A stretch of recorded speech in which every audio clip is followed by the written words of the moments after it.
নমস্কার বন্ধুরা, এক্সপ্লোরার কৌশিক চ্যানেলে আপনাদের সকলকে স্বাগত। আজ আমরা বকখালি ঘুরে দেখব, সেই সাথে ঘুরে নেব হেনরি আইল্যান্ড ও ফ্রেজারগঞ্জ। বকখালি, লালগঞ্জ, হেনরি আইল্যান্ড, ফ্রেজারগঞ্জ, মৌসুনী আইল্যান্ড, আপনি যেখানেই যেতে চান আপনাকে প্রথমে নামখানায় আসতে হবে। নামখানা স্টেশনটি দক্ষিণ চব্বিশ পরগনা জেলার একটি গুরুত্বপূর্ণ রেল স্টেশন। নামখানায় এসে আপনি টোটো কিংবা অটোয় করে পৌঁছে যান আপনার এই সকল পছন্দের জায়গাগুলিতে। এই সকল জায়গার বিস্তারিত তথ্য জানতে চ্যানেলটি সাবস্ক্রাইব করে আমার সঙ্গে থাকুন। এখন আমরা পৌঁছে গেছি হেনরি আইল্যান্ড। ম্যানগ্রোভে ঘেরা এই সবুজ দ্বীপটি, যার প্রান্ত ছুঁয়েছে বঙ্গোপসাগর। নির্জন এই দ্বীপ প্রাকৃতিক সৌন্দর্যে ভরপুর। শহুরে যান্ত্রিকতায় হাঁপিয়ে ওঠা মানব মন যখন চোখের আরাম ও হৃদয়ের আনন্দ খুঁজে বেড়ায়, তখন বেশি দূরে নয়, বাড়ির কাছেই ঘুরতে আসা যায় নিরিবিলি এই হেনরি আইল্যান্ডে। জায়গাটি সপ্তাহান্তে ভ্রমণের জন্য আদর্শ গন্তব্য। সবুজ ম্যানগ্রোভ আর অনন্ত জলরাশি আপনাকে আবিষ্ট করবেই। শীতের সময় এলে আপনি এখানে রং বেরঙের পাখির দেখা পাবেন। স্থানীয়দের কাছ থেকে জানা যায় যে ইংরেজ সাহেব হেনরি ব্রিটিশ আমলে একাই এই দ্বীপে পৌঁছে গিয়েছিলেন। তিনি ম্যানগ্রোভের বনে তৈরি করেছিলেন তার সাম্রাজ্য। তারই নাম অনুসারে এই স্থানের নামকরণ করা হয়েছিল হেনরি আইল্যান্ড। জোয়ারের সময় সমুদ্রের জল সৈকতের একেবারে সামনে চলে আসে। দেখাই যাচ্ছে আমাদের খুব কাছেই মাটি বেশ ভিজে রয়েছে। এখন যেহেতু ভাটা চলছে, তাই সমুদ্র অনেক দূরে সরে চলে গেছে। বহু দূরে দেখা যাচ্ছে সমুদ্রের ঢেউ। তবে এই সৈকতে স্নান করা একেবারেই নিষিদ্ধ। এখানে থাকার জন্য বেশ কয়েকটি সুন্দর রিসোর্ট আছে হোটেলও। দ্বীপটিতে প্রচুর সবুজের সমারোহ, ফলে প্রাণশক্তিতে ভরপুর একটি সুন্দর পরিবেশের মধ্যে চমৎকার সময় কাটানো যায়। ভোরবেলায় এখান থেকে সূর্যোদয় দেখার অভিজ্ঞতাও মনোরম। বছরের যে কোনো সময় হেনরি আইল্যান্ডে আসা যায়, তবে সবচেয়ে উপযুক্ত সময় হলো শরৎকাল, শীতকাল ও বসন্তকালের শেষ দিকে। এই সময়ে আবহাওয়া বেশ মনোরম থাকে। প্রচুর বিদেশি পাখি ও পরিযায়ী পাখি এই দ্বীপে এসে বাসা বাঁধে। সুন্দরবন জাতীয় উদ্যানের দক্ষিণ প্রান্তে অবস্থিত এই দ্বীপ। এই দ্বীপে পাবেন আদিগন্ত সমুদ্র আর ম্যানগ্রোভ অরণ্যের নীরবতা। আপনার হাতে যদি সময় বেশি থাকে, তবে আপনি এখানে বোটিংও করে নিতে পারেন। তাছাড়া এখানে মাছ ধরারও ব্যবস্থা আছে। এখানকার দ্রষ্টব্য স্থানগুলো হলো ফ্রেজারগঞ্জ, জম্মুদ্বীপ, মৌসুনী দ্বীপ বা সাগর দ্বীপ। এখানে মৎস্য চাষের নানা প্রকল্প আছে। বকখালি থেকে 4 কিলোমিটার দূরে অবস্থিত নিরিবিলি এই হেনরি আইল্যান্ড, যার কাছের স্টেশনটির নাম নামখানা স্টেশন। সমুদ্র সৈকত, ম্যানগ্রোভের ঝাড়, অসংখ্য পাখি, লাল কাঁকড়া, শামুক, ঝিনুক এবং দ্বীপের প্রাকৃতিক সৌন্দর্য আপনাকে মুগ্ধ করবেই করবে। এখন আমরা বকখালিতে পৌঁছে গেছি। বকখালি বর্তমানে পর্যটকদের কাছে ক্রমেই জনপ্রিয় হয়ে উঠেছে। 1000 টাকার কমেও বকখালিতে একাধিক হোটেল পাওয়া যায়।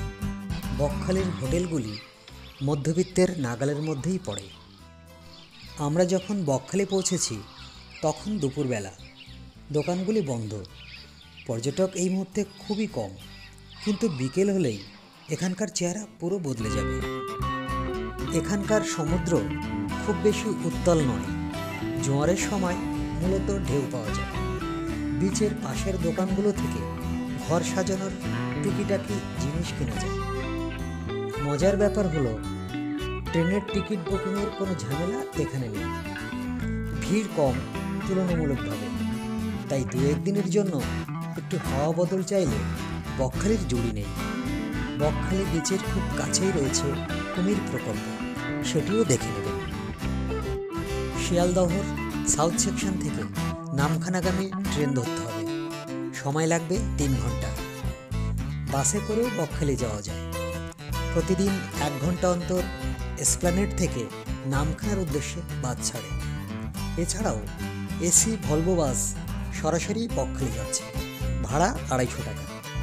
নামখানা থেকে বকখালির দূরত্ব 26 কিলোমিটার। টোটোতে সময় লাগবে 45 মিনিট থেকে 1 ঘন্টা। কলকাতা ও বকখালির বাসের সময় তালিকা এখানে দেওয়া হলো। এখন আমরা ফ্রেজারগঞ্জে। নামখানা ব্লকের দক্ষিণ 24 পরগনা জেলায় অবস্থিত একটি অন্যতম পর্যটন কেন্দ্র হল ফ্রেজারগঞ্জ। এটি গড়ে ওঠে ব্রিটিশ শাসনকালে। বাংলার লেফটেন্যান্ট গভর্নর অ্যান্ড্রু ফ্রেজার সাহেবের নামে এই স্থানের নাম হয়। তিনি এখানে তার বসবাসের জন্য একটি বাংলো বানান। আগে এই জায়গাটির নাম ছিল নারায়ণতলা। বর্তমানে ফ্রেজারগঞ্জের পাশের সৈকত শহর বকখালি বেশি প্রসিদ্ধি লাভ করায় এখানে তুলনামূলকভাবে কম পর্যটক আসেন। এখানে বেনফিসের হারবার রয়েছে। কলকাতার সাথে এখন নামখানার সড়ক পথ যুক্ত হয়েছে, আগে সেটা ছিল না। হাতানিয়া দোহানিয়া নদী পার হয়ে বকখালি যাওয়ার পথে পড়ে ফ্রেজারগঞ্জ। বকখালি থেকে ফ্রেজারগঞ্জের দূরত্ব মাত্র 2 কিলোমিটার। এই ফিশিং হারবার দেখে ফ্রেজারগঞ্জ থেকে নৌকা ভাড়া করে ঘুরে আসা যায় বঙ্গোপসাগরের বুকে জম্মুদ্বীপ থেকে। এখানকার উইন্ড টারবাইনগুলো এই সৈকতের সৌন্দর্য আরও বাড়িয়ে দিয়েছে। এখানে এলে শহরের সব ক্লান্তি ও গ্লানি যেন সমুদ্রের বিশুদ্ধ হাওয়ায় ধূসর স্রোতে ভেসে চলে যায়। কখনো কখনো এই সৈকতে কাঁকড়ার দেখা মেলে, মাঝে মাঝে এখানে রং বেরঙের পাখিও দেখা যায়। অক্টোবর থেকে ফেব্রুয়ারি মাস পর্যন্ত ফ্রেজারগঞ্জের আবহাওয়া মনোরম থাকে। এখানে ফ্রেজার সাহেবের বাংলোটি সমুদ্রের গর্ভে হারিয়ে গেলেও সাহেবী আমলের বাংলোর ধ্বংসাবশেষ আজও অতীতের স্মৃতি বহন করছে। ফ্রেজার সাহেবের ভগ্নবাড়িতে প্রবেশ না করাই ভালো।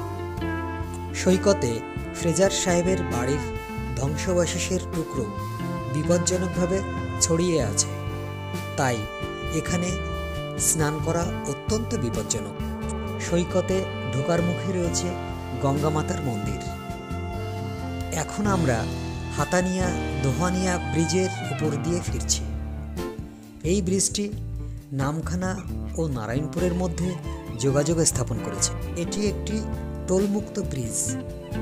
এই ব্রিজের দৈর্ঘ্য 340 মিটার। এটি পশ্চিমবঙ্গের দ্বিতীয় দীর্ঘতম ঝুলন্ত সেতু এবং এটি ভারতের দীর্ঘতম ঝুলন্ত সেতুগুলির মধ্যে অন্যতম একটি। 7ই মার্চ 2019 সালে সেতুটির উদ্বোধন হয়। 2014 সালের ফেব্রুয়ারি মাসে সেতুটির কাজ শুরু হয়। এটি বকখালিকে কলকাতার সঙ্গে জুড়ে দিয়েছে।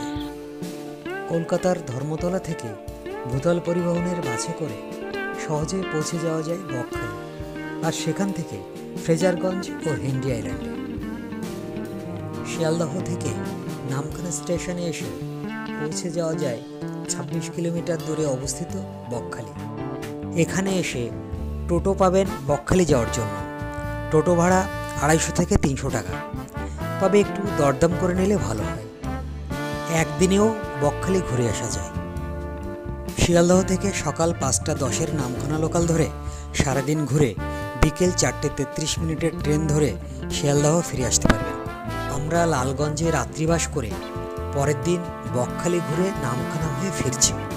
আপনারা লালগঞ্জের ভিডিওগুলিও দেখে নিতে পারেন। আপনারা চাইলে বকখালি থেকেও ঘুরে নিতে পারেন ফ্রেজারগঞ্জ ও হেনরি আইল্যান্ড। সঙ্গে থাকার জন্য অসংখ্য ধন্যবাদ।